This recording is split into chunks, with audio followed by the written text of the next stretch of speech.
आष्टा शहरामध्ये अवैध धंद्याचं प्रमाण प्रचंड वाढलेलं आहे आणि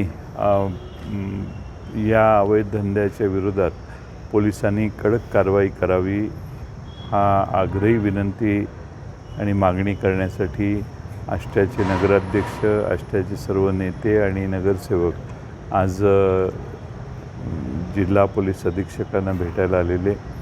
आष्टा शहरामध्ये ड्रग्सचं एवढं प्रमाण वाढलेलं आहे की सगळी तरुण पिढी त्या विळख्यात जखडायला लागलेली आहे आणि म्हणून हे प्रमाण बंद झालं पाहिजे.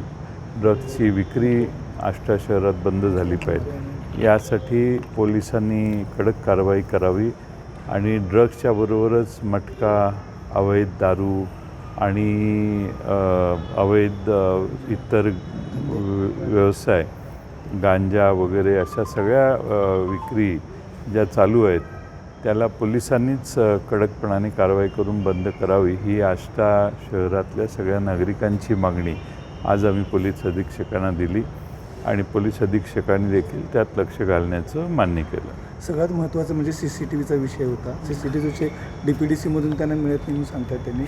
त्याच्यावर तुम्ही पालकमंत्री पूर्वी एकदा पालकमंत्री मी असताना विटा, आष्टा, इस्लामपूर, तासगाव अशा सर्व शहरांना CCTV फूट देण्याचं काम आम्ही केलेलं. आता शहरं वाढलेली आहेत आणि आणखीन CCTVची मागणी आहे आणि CCTV पूर्ण शहरभर असेल तर प्रत्येक माणसाची हालचाल टिपता येते.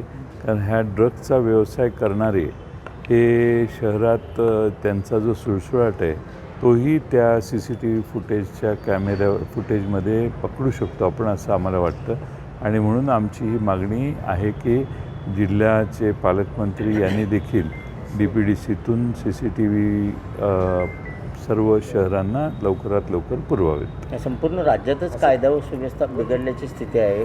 पुण्यातसुद्धा 3 वर्षाच्या चिमुरडीवर अत्याचार झालेला आहे. त्याच्यापूर्वी अनेक महिलांच्यावर सुद्धा असे अत्याचाराचे प्रसंग घडतात. खरातसारखं प्रकरण असेल. कायदा व सुव्यवस्था राज्यात व्यवस्थित आहे असं वाटतं का आणि महिला सुरक्षित आहेत का? दिवसेंदिवस कायदा व सुव्यवस्थेची परिस्थिती खालावलेली आहे आणि महाराष्ट्रात अनेक शहरामध्ये ड्रग्सचं प्रमाण फार वाढलेलं आहे. लहान बालकांच्यावर, मुलींच्यावर अत्याचार वाढलेले आहेत आणि त्यासाठी कडकपणाने सरकारने देखील याच्यात लक्ष घातलं पाहिजेत. आणि मला असं वाटतं की विधानसभेत अनेक वेळा आम्ही ह्या मुद्दे मांडले, सरकारचं लक्ष वेधण्याचा प्रयत्न केला, पण प्रतिसाद नाही किंवा त्याच्यावर अंमल होत नाही आणि सगळ्या गुन्हेगारांना आपल्यावर कोणीही अंकुश ठेवणारं नाही याचा आत्मविश्वास एवढा बळावलेला आहे की सर्रास सर्व काही चाललं. आता समृद्धी महामार्गावर नंबर प्लेट काढून गाड्या चालवून लोकांना मध्येच अडवून त्यांना लुटणे असेही प्रकार फार मोठ्या प्रमाणात होतात आणि त्यामुळं पोलीस यंत्रणा गुन्हा झाल्यावर पोचते.